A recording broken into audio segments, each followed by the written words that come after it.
سب سے پہلا مسئلہ یہ ہے کہ علماء کے سامنے یہ بحث ہے کہ ایک آدمی ایک بڑا جانور قربان کرے یا چھوٹے چھوٹے زیادہ جانور قربان کرے. یعنی فرض کریں کہ ایک آدمی ایک گائے یا بیل لینے جاتا ہے جو 8 لاکھ کا بیل ہے، تو وہ 8 لاکھ کا بیل ذبح کرے، یا وہ کم پیسوں میں ملنے والے بیل زیادہ مقدار میں کرے. یعنی فرض کریں کہ بیل پاکستان میں 1.5 لاکھ کا بھی مل جاتا ہے، 2 کا بھی ملتا ہے.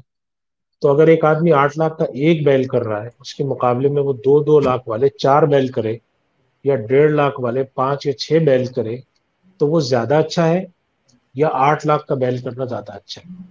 جی تو دیکھیں، قربانی کے دو مقصد ہوتے ہیں. ایک مقصد تو یہ ہے کہ قربانی اللہ کی راہ میں کی جائے، تو زیادہ جانور ہونے میں زیادہ قربانی ہے.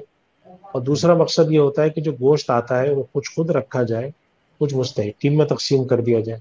اس لحاظ سے آج کل علماء اس بات کی تجویز دیتے ہیں کہ اگر کسی شخص کو اللہ نے www.dasquran.com استطاعت دی ہے اور وہ قربانی کے لیے زیادہ رقم نکال سکتا ہے، تو اس کو چاہیے کہ وہ چھوٹے چھوٹے زیادہ جانور قربان کریں، بجائے اس کے کہ 8 لاکھ کا ایک بیل ذبح کریں جس میں بسا اوقات چربی زیادہ نکل آتی ہے اور گوشت کم نکلتا ہے.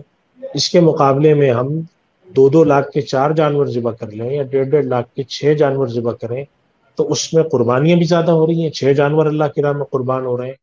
اور اس کے ساتھ ساتھ یہ بھی فائدہ ہے کہ اس سے جو حاصل ہوگا گوشت، اس سے جو حاصل ہوگی ہمارے پاس کھالیں، اس سے بھی فائدہ ہوگا.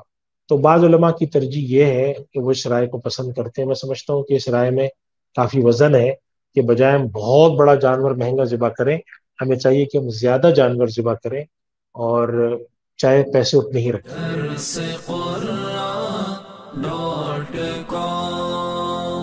www.dasquran.com